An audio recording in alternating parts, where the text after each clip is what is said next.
Well, we're in a series right now. Hi, guys. How's it going? Is everybody awake? We're working on that. Okay. We'll try and wake up more and more as we go along. That was some fantastic music we were singing. Awesome worship songs. Okay, so we're in the middle of a series of messages right now that are all about faith from Hebrews chapter 11, heroes of faith. And today, before we get into our hero, who's going to be Noah, how many people have heard of Noah? Say, yeah, I Noah. Wow, that was awful. Okay, before we get into that, we're going to tell a little story, a story from a book that has nothing to do with the Bible, but I think it's going to help us grab hold of and feel some of the story of Noah.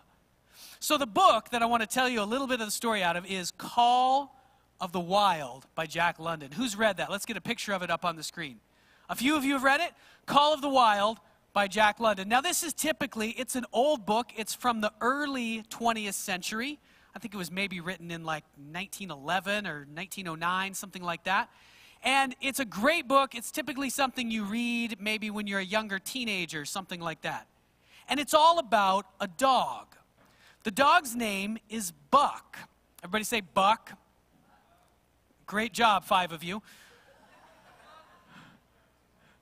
It's all about this dog named Buck. And Buck I think he's half Husky and half St. Bernard. I might be wrong. You're going to have to read the book if you want to get the exact details. Short book. Maybe it's only 100 pages. And Buck's life, he starts out, he's this big dog, and he lives on this estate in California. And his life is amazing. He gets to hang out and swim in pools with children. I think it's the mayor of the local town is who owns him. And he has everything. And he has this huge estate that he lives on, and he is the king of the estate. Everybody, all the other animals look to him. All the humans love him because he's huge and he's beautiful. And so he spends all his time just lounging in the sunshine. He has this experience that's a little bit like the Garden of Eden. His life is perfect. But then what happens is, this is the time of the Alaskan gold rush. The setting of the book is the late 1800s. And it's the time of the Alaskan gold rush. And there's all these people headed up, and what they need to get to the gold is they need dogs who can pull sleds.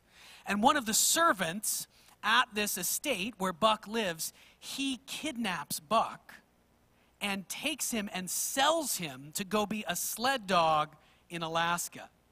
And so he has all these experiences that he's never had before. People were just incredibly mean to these dogs. So they're beating them with clubs, beating them with whips. So he goes from being the king to the lowest of the low. And when he gets up to Alaska, he finds all these other dogs. And the law of the dogs is the law of the pack. It's no longer Buck is in charge and people are nice to each other and the animals have been treated well. These animals are ready to kill each other at the drop of a hat. And in the book it calls it the law of club and fang. Right? This is how people survive. And it becomes this dark, cold, frozen world that Buck lives in. Kind of like what happens when our earliest ancestors failed to follow God and lost that perfect life that they'd had in the Garden of Eden. They were cast out. We'll come back to that. So Buck is in this awful world of ice and death, and everybody's trying to kill each other. And things go from bad to worse. You know, he becomes pretty good at this. He becomes, one of the leader of the pack, so to speak. Actually, literally. And then as things go on, he's eventually sold to this couple or this group of people who's trying to find gold who just don't know what they're doing at all. They're really, really mean, and they have no idea how to drive sled dogs. They have no idea how to survive in the Arctic, and so they're controlling the dogs. So this is the worst that it ever gets for Buck. They're controlling all the dogs on the team who have all been really well trained, but all the dogs know that they're being led to their death because these humans have no idea how to survive in the Arctic. And there comes this scene, maybe to me, the climactic scene of the book. It's not the end, so I'm not spoiling the end of the book for you. But it's the climactic scene of the book for me where Buck, he's been pushed to his limit. And he feels that if they go on in the way they're going, they're all going to die. All the dogs, all the humans, because the ice is getting thin, and these humans are just driving them further and further with no food, and they're starving to death. Half the dogs have died already. And Buck decides to resist. He decides, I'm not going to go along with this. And he says, even if he thinks in his mind, even if I die, even if they beat me to death, I'm not going to take one more step. And so he stops, and they almost beat him to death, these evil owners. But then someone comes in and rescues Buck, and Buck ends up having this great life after he's rescued by this guy who actually knows what he's doing. But after he's rescued, the other dogs, they go along with it. Because they're trained, and they are trained to obey the humans, and the humans are beating them with clubs, and they don't see any other way out, even though they all know that they're going to their death. And there's this scene where Buck and his new master, because he's resisted, they watch as these humans and the dogs go down onto the ice, get further and further away, and then the ice breaks, and they all sink into the river and die. They all watch. Isn't that? See, I told you I was going to wake you up. Uplifting morning. Welcome to church. Be encouraged. They all sink into the river and die. Okay. So we're going to jump in to the story of Noah today. And that story of, yay, the story of Noah. And Noah survives. He doesn't die. Okay. And that story of Buck is going to help us as we start to look at the story of Noah. It's going to help us feel what's going on in the story of Noah. Okay, the story of Noah is not all rainbows and giraffes and zebras. It's not. There's a lot of darkness in the story of Noah, and there's a lot of death, though Noah does survive. So we're in a series of messages called Heroes of Faith, and we're looking at one hero a week, somebody from the Bible, who did something amazing for God, trusted God in some powerful way. And we're using those stories to say, okay, what actually is faith? All right, we know that God made us. He loves us. We all messed up and turned away from him. But because he loved us so much, he sent his son Jesus to die for us, that anyone who puts their faith in him, anyone who trusts him with their life, can be forgiven of their sin and come into a new life where they have a real relationship with God, where they can be saved from all this bad stuff. Okay, that's what we talk about all the time. That's called the good news or the gospel. But we're trying to get at deeper and deeper in this series, what actually is faith? And so we're looking at these images of what faith is. And so we looked at, who did we look at so far? Yell it out. Who was the first one that we looked at? It's actually from a list in Hebrews chapter 11, and the first one started with the letter A, so it's really easy. It was Abel, yeah, and the second one does not start with the letter B, but it is still early in the alphabet. Who did we look at last week? Enoch, right. So Abel we had talked about, and he trusted God. He gave his first and his best to God. He gave his first and his best to God. That was his act of faith. And then Enoch, Pastor Philip talked about last week, and Enoch, he had desired a close relationship with God. He walked with God. That was his regular way of life. And that was his image of faith. That's what faith looked like in Enoch's life. We're going to see for Noah, actually the same words are used about Noah, that he walked with God. We're going to talk about a little bit what that meant for Noah. Let's start off by reading what Hebrews chapter 11 has to say about Noah. So here we are at Hebrews chapter 11 and verse 7. Here's what it says. By faith, Noah, when he was warned about things not yet seen, in holy fear, built an ark to save his family. By faith, he condemned the world. We'll talk about what that means. And became the heir of the righteousness that is in keeping with faith. So let's jump into the story now in Genesis. So we'll turn to Genesis chapter 6 and read a little bit more detail of the story of Noah. And the first thing we're going to highlight and look at is just how bad things had become in the world. Only evil all the time. As we read this, we're going to try to imagine a world which is really, in some ways, we can draw parallels to our time now, but it was very different. And in the earliest days of the human race, of human beings, things got very dark very fast as people followed their own way and didn't have any of the systems or any of the Bible or any of the things we have now that restrain and hold back evil. Things got very bad very fast. We're going to start reading here at verse 5. So Genesis chapter 6, verse 5. I'll read you some of the story of Noah. So the Lord, well, the background here, of course, we had Adam and Eve in the Garden of Eden, and then they had sinned. They had eaten what they were not supposed to eat. Then they were kicked out of the Garden of Eden. They had some kids, that's what we talked about, Cain and Abel, and then eventually Seth. And the very first two brothers, what happens to them? They fight, and one kills the other one.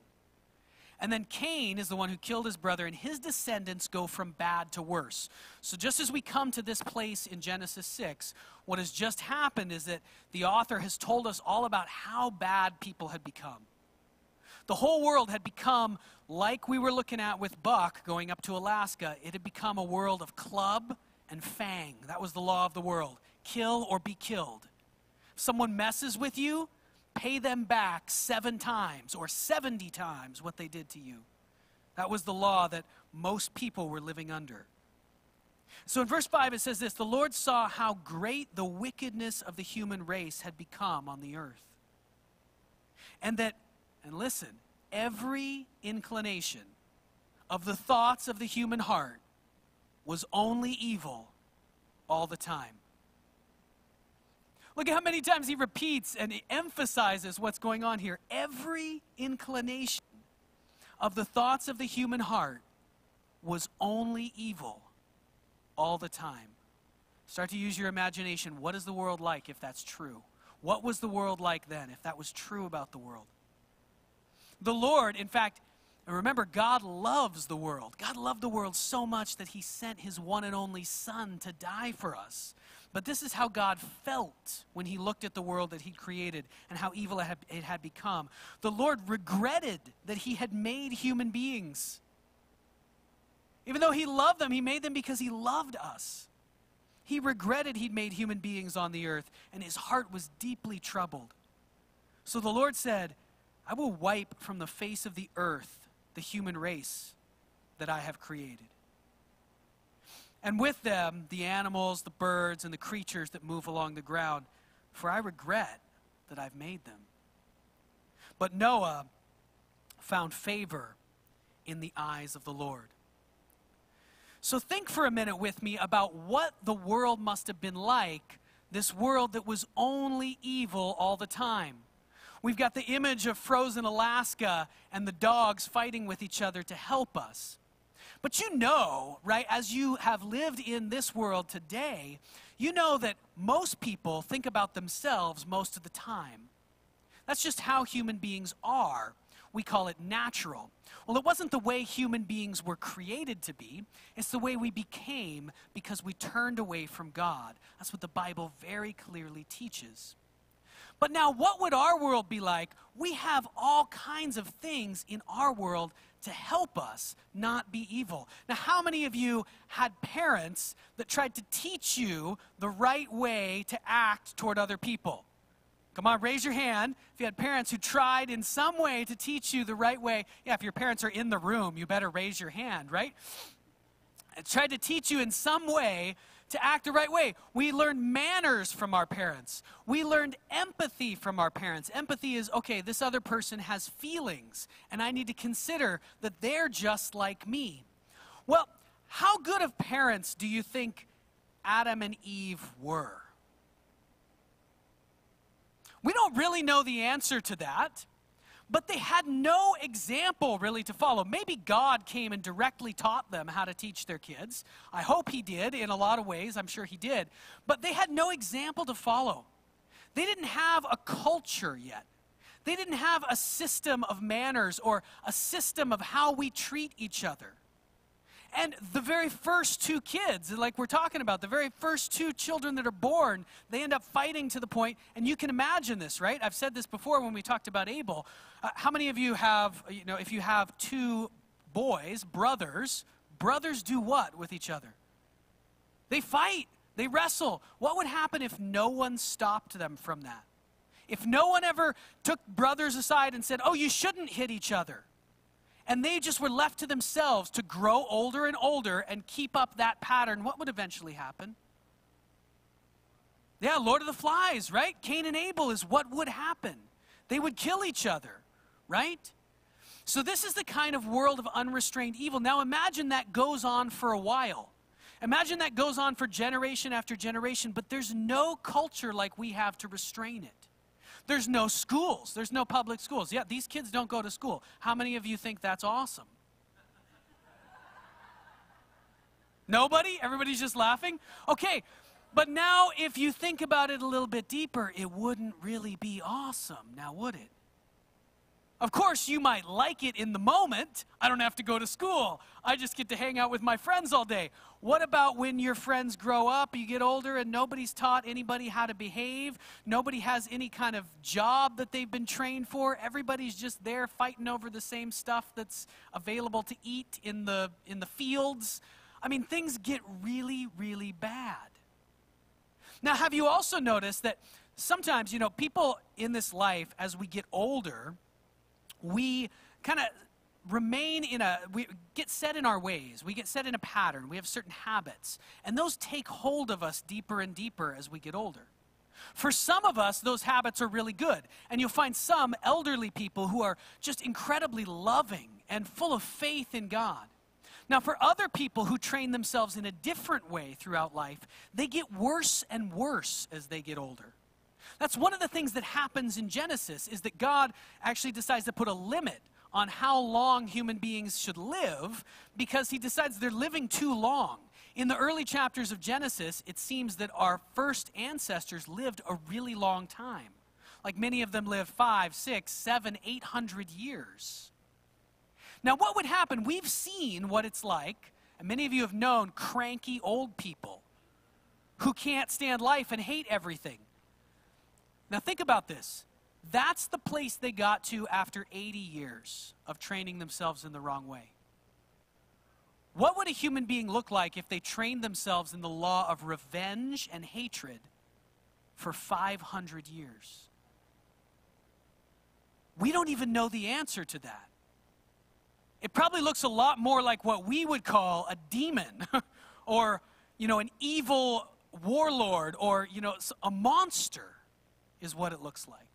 This is why God looks down on the earth and says, I regret that I've made these humans, because they're capable of such amazing things, and they've turned themselves toward evil. And so they've taken all that capacity and they've used it for death. So this is the kind of world that Noah is living in. And yet it says, in that last verse that we read, in verse 8, it says, Noah found favor in the eyes of the Lord. What we find next is that Noah walks with God. He is a unique person in his generation. So let's read about that starting at the next verse, verse 9. This is the account of Noah and his family. Noah was a righteous man. He was blameless among the people of his time. He walked faithfully with God. Noah had 3 sons, Shem, Ham, and Japheth. Now, the earth was corrupt in God's sight and was full of violence. We've already gone over that. God saw how corrupt the earth had become, for all the people of the earth had corrupted their ways. Notice it's intentional. We've chosen this. So God said to Noah, I'm going to put an end to all people, for the earth is filled with violence because of them. I'm surely going to destroy both them and the earth. So make yourself an ark, Noah, of cypress wood. Make rooms in it and coat it with pitch. We're going to skip a few verses there. And then it says in verse 22, Noah did everything just as the Lord had commanded him. Noah did everything just as the Lord had commanded him. So notice first that Noah, even though everybody else is going the wrong way, to the nth degree, like really beyond what we can maybe imagine in our own experience here in North America right now in 2019. Noah is the one, everybody else is going the wrong way, but Noah is the one, it says he's blameless in his generation. He's righteous, and it says he walks with God. What does righteous mean? That's one of those words that for a long time I struggled with, because when I heard it, it didn't mean anything to me.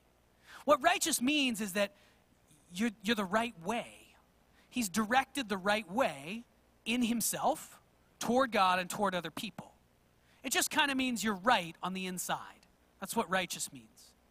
Now, what's not being said here is not being said that Noah was perfect. That's not what it means. And in fact, right after the flood, I'm assuming most of us know the basic outline here. What happens, big flood comes, kills everybody. All the animals get on a boat with Noah and his family. They survive. They repopulate the world afterwards. That's the basic outline of the story. But right after the flood, we see Noah does some stuff that he shouldn't have done. The very first thing Noah does after he gets off the boat is he plants a vineyard, and then as soon as it bears fruit, he gets drunk. That's the first thing that he does. So Noah was not perfect, right? He was not perfect. But what's being said here is that he was a man who was paying attention to God. Even though everyone was going the wrong way in his generation, he was going toward God. He was trying to listen to God, and the Bible describes him as walking with God. Hebrews described him as having a holy fear of God. So instead of being afraid of and influenced mainly by the people around him who are going the wrong way, Noah was paying attention to, was being influenced mainly by his relationship with God. And that's extremely important. So we saw that also in the image that we're using of Buck in the tooth and fang. Everybody else, all the other dogs, had been so influenced by the people around them, by the other dogs around them, by the human beings around them that were directing them the wrong way, that they couldn't break out of it. They refused to resist it. But Buck had decided to make a stand. Even if I die, I'm not going to keep following this way because I can see that it's leading to death and destruction. And so this is what it meant for Noah to walk with God. And this is the first point you can write down in your bulletin, is this. Walk with God even if everyone is against you. This is the situation that Noah is in his generation. Everybody's against him. Everybody's going the wrong way. But even if that's the case, he is going to go toward God, even if everyone is against you. But here's the good news. Even though it seems like Noah is completely alone, and he's got to follow God all by himself in the middle of a wicked, evil generation that's completely desensitized to even what evil is. They just live in evil like it's water. It's the ocean. They can't even see it anymore. Noah's all by himself, but he's not, is he? Who's Noah got with him? He's got his family with him. Yeah, and here's where we can see that Noah actually does have some good things going on for him. He must be doing some things right because he's inspired his family to follow him, even though the whole world is going a different direction. He's got his little family. And when God gives them this incredible mission that they're supposed to be on. God says, I'm not going to put up with this evil anymore. It's leading to death, and that death is going to come for all these people who have chosen evil because they keep on choosing it. But, Noah, I want you to build an ark. You and your family are going to have this mission. Your job is going to be, you're going to build this thing so that you can be saved from all this evil. When the storm comes, and there is a huge storm coming because evil always exacts a price. Evil always exacts a price. It's this law of sowing and reaping. We talked about it a little bit in the offering, right? If you sow sparingly, you reap sparingly. If you sow, in other places in the Bible, it says, if you sow to please the flesh, if you sow for the flesh, you will reap destruction. But if you sow to the Spirit, you will reap life. So evil always has its consequence, and that consequence is coming. But they're on this mission to build this ark so that some people can be saved. the people who are actually listening to God and willing to choose the right way. Now, what is an ark? This is kind of a weird word. We don't talk about this too much. Anybody got an ark in their house? No? Ark didn't originally mean a big boat with a bunch of animals. That's not what it originally meant. In the language that the Bible was written on, it just means a box. Ark is just the word for a box. How many of you have a box in your house? Yeah, I think we probably have something like that. It's just a box where you store something. You could maybe think of it as a safe too, right? Something where you store something precious. It's a box, a container that can save something from what's coming in to attack it from the outside. So Noah's given this mission to build an ark, build this box that's going to save. And this mission is a long-term mission. And here I want to connect him to us a little bit. Because this is in many ways the same mission that we are on today. We live in a world it's not immediately as obvious that it's full of evil and death the same way that it is for Noah's world. Everyone is literally fighting each other. They think that's the right thing to do, killing each other. Revenge is the law of the land. But our world here today, even though we have lots of systems we talked about to sort of hold back the evil, evil is right under the surface everywhere you look in our world. In every human life, you might think that the other people out there or around you are doing way better than you and they don't have the kind of trauma and bad stuff in their life that you do because they look nice on the outside. But right under the surface in every human life is all kinds of evil, problems, brokenness, all kinds of stuff right under the surface. Jesus described it like whitewashed tombs, right? It looks nice on the outside, but inside it's full of all kinds of unclean, bad things. And so this is the situation of our world. In fact, our world's a little different. The storm is already raging. It's just not a physical storm most of the time. Sometimes it breaks out in physical storms. But right now, in all of our lives and in the city around us, there is a storm raging. Just like the flood that came to wipe out the world. And it is causing death and destruction every single minute of every day. That's the world that we live in, just like it was the world that Noah lived in. And just like Noah was called to build an ark, well, Noah was, first of all, he's called to follow God, even though everybody is going a different direction. So we, as a people who have been called by Jesus, who have given our lives to him, we're called to follow him even if everybody else around us is going a different direction. You don't have to answer this, but how many of you feel sometimes like, man, the whole city, the whole world around me could care less about God. And they're all just living for themselves. And where is this going to end up? And that is sometimes the reality that we live in. Sometimes we're the only person who wants to follow God in our whole circle, maybe in parts of our family or our work situation or our circle of friends. But the great thing is that we're not alone. Even though sometimes it feels like we're alone, we're not alone. Look around you.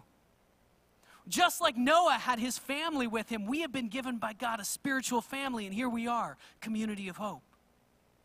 And just like Noah was given a mission to build a box that could save people, so we have been given a mission by God to build what we now call the church, a structure. It's not a physical box. It's a structure that's made up of human beings, trying to follow after God, praying to him, seeking him, reading the word of God, talking to other people about him, so that some people, anyone who decides to, can come into this structure that God has built and be delivered from the storm. That's what we're doing right here in Surrey and North Delta Community of Hope. We're building an ark. In fact, you are the ark. You are the ark, the place where God is going to keep others safe and deliver them from the storm. This is a powerful calling. You have been called just like Noah. The next thing I want us to notice about Noah is that he walked with God for a long time. This process of building this ark and then the flood that was going to come, it didn't just happen in a few days or a few weeks, or a few months. Noah walked with God for a very long time. Now, we don't know exactly how long. We're not going to get into the details of looking at that in Genesis, how long it took Noah to build the ark, but it took at least decades for him to build the ark, maybe way longer. It took at least decades for him to build the ark. And this is the thing that's often been noted about Noah when we talk about his faith, right? Noah is living in a place that was largely not a complete desert, not like a sand desert, but it's largely a desert. It was a place kind of like Southern California, if you've been there. And it had probably never rained where Noah lived, ever. And he's building a boat, right? So this is the thing that's often noted about Noah. God calls him to do this thing that's way out there. He's never seen a boat. This is why God has to give him all these. If you read through the rest of Genesis 6 and 7 and 8, God gives him all these very detailed instructions about how to build this boat. Like it has to be this long and the roof has to be this high and you have to put these certain things in it because Noah had never seen a boat. He didn't know how to build one. And so he and his family are working on this project of building a boat for a really long time. And they can't see the end result that's going to happen until it happens. There does come that day after decades of working on this project where all the animals come and then the flood comes. And they are saved. And in that moment, they are so happy that they spent all their energy building this boat. But think about how many times they must have been tempted to give up. They must have been tempted over and over. During those decades, God had called Noah to do this, but imagine you're Noah's son and you just got to follow dad to build this boat in the middle of the desert. You can't see the flood that's coming. You know that God spoke to your dad, but everybody else around you thinks you're an idiot.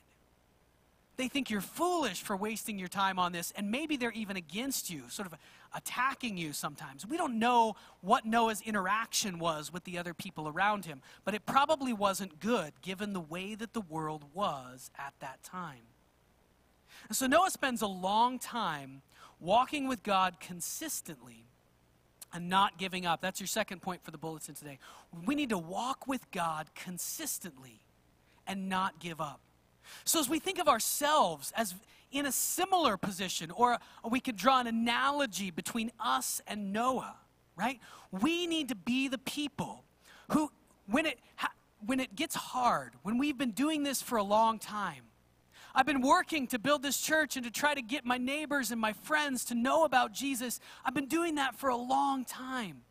And maybe it's starting to get kind of hard and I feel tired from doing that. I might want to just give up or not work so hard on it or do something else. My neighbors think I'm foolish for spending all my money and my energy working on this church when I could be working more on my retirement or my own house or my own vacations or whatever else the thing is that's mine. We need to remember the story of Noah, heroes like this, and we need to not give up. Because we, in this calling right now, we're in that position. We can't yet see what's coming. One day, the end of your life on earth will come. That will come. And in that day, or if it happens sooner, the day when Jesus Christ himself returns to end all of the evil that's in the world right now, that is going to happen. He's going to come back visibly, physically. And on that day, or the day of our death, both of those days, we will be, if we have continued steadfast in the work that God called us to, we will be so happy we did it. Imagine what those guys felt like when the flood actually hit. I mean, they were scared, sure. But they were also so glad they had this ark that they could be saved in and that they had listened to God. And on that day, we who have persisted in following God's call on our lives will be so glad that we have done that. Because we're going to see the people that God brought into his new world through us. We're going to see the ways that people were changed deep on the inside. Not by us, but through our work because we were obedient to God. and in faith kept on doing what he was calling us to do, even when it was hard, even when it took a long time, and even when everybody else around us, it felt like, was going a different way. We need to walk consistently with God and not give up. We need also examples in our lives of people who do that. And I know last week, for those of you who were here, Pastor Philip was talking about, he's talking about a lot. He's talking about Enoch and relationship with God, but he also announced that he's going to be going on sabbatical and he's going to be stepping down as lead pastor of Community of Hope. And I just want to, at this particular moment, hold him up to you as well as an example. There are many of you in this room who are great examples of this too, but as an example of someone who has persistently, and it still is, persistently going after what God has called him to do. As he's gone through, he helped found this church along with a core team, and as the church has gone through its 11 years of history, there have been lots of ups and downs. Those of you who are here know that. Those of you who've been around just for a short while know there have been ups and downs even just now. And many times we're tempted to give up. We're tempted to not work as hard. But he has persistently pushed hard in the direction that God asked him to go. Because he knows that in the end, that will turn out to be the best thing that we could have ever done. And he's persistently pushed other people to do it as well. And I'm trying to push you today. Encouraged us to keep going in the same direction. Last thing I want us to think about this morning with Noah is the result of Noah's life, of walking with God for a long time. Faithful obedience, this is the last point for your bulletin. Faithful obedience saves Noah, and it opens the door to freedom.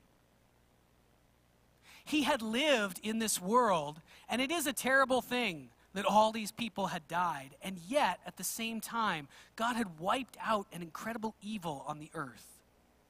And when Noah comes out of that ark with his family, there's a new, fresh start for the human race that's able to happen. Now, things go downhill pretty quick again, but there is a little bit more restraint on evil this time. Noah doesn't see, and Hebrews, the book of Hebrews that we're looking at, is very clear about this. Noah doesn't see in his lifetime everything that he had hoped for. He doesn't see the world completely restored or evil completely removed from it, or everyone following after God. But he does see a great victory. He sees a great victory happen because he was faithful and willing to obey God, and because he kept going at it for a long time. Just like we saw in the story at the beginning of Buck, right?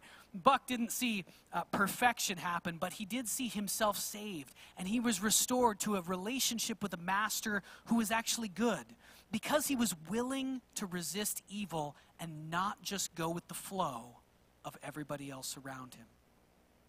And this is what Noah does, and the results are amazing.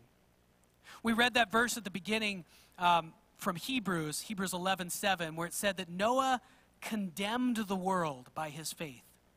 That's strong words. What does it mean? It means that he showed the world that it was actually possible to follow after God. It wasn't possible for Noah to be perfect, but it was possible not to just be doing all this evil stuff because everybody else is doing it. I am sure, because God loves the world, that Noah was not the only one that God was calling out to in those days. Actually, we know that absolutely for sure. Other parts of the Bible tell us about that. God was calling out to many people in the days of Noah. He was trying to get them to turn back to him. But many of those people, I'm sure, thought, I can't, because everyone around me is influencing me to go the wrong way. And I can't resist that. And how many of us use those kinds of things as excuses in our own lives today? I can't do what God is asking me to do. I can't live the right way because of somebody else. It's not my fault. Because of some circumstance in my life, or because of this person in my life, or these people who are making me do the wrong thing.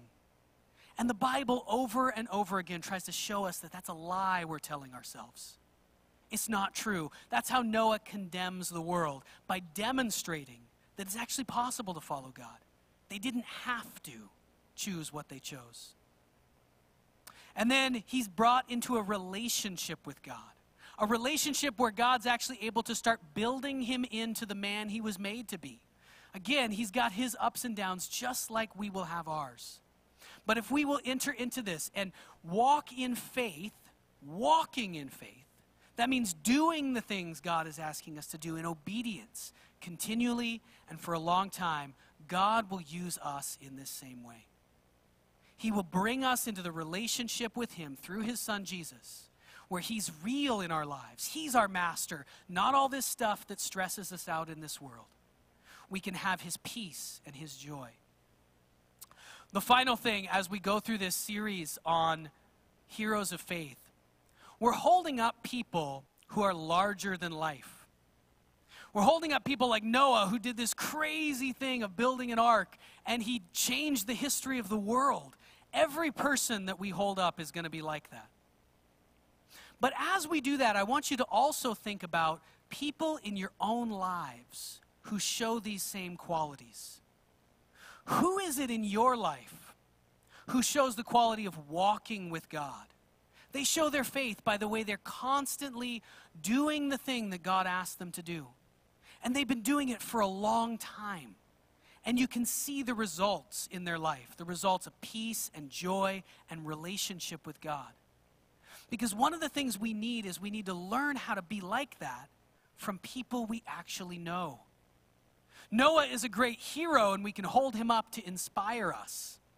But we can't go learn how to live like Noah lived from Noah, can we? Because we can't go hang out with Noah. But there are people God has placed in your life, maybe in your community group, maybe in your family, maybe sitting around you right now in church, who God has placed there because there's something you need to learn from them. And the other way as well, there's some of you who have this quality, who are able to lead others in this way. So people who sitting around you who might need to learn from you how to keep going the same direction for a long time. So as you go away this week and think about it, you've got questions to discuss in your small groups over this week. And as you think about the story of Noah and maybe read it again this week, I want you to think about who in your life is my example that God has given me to show me how to walk with God today in 2019 in British Columbia. Let's pray.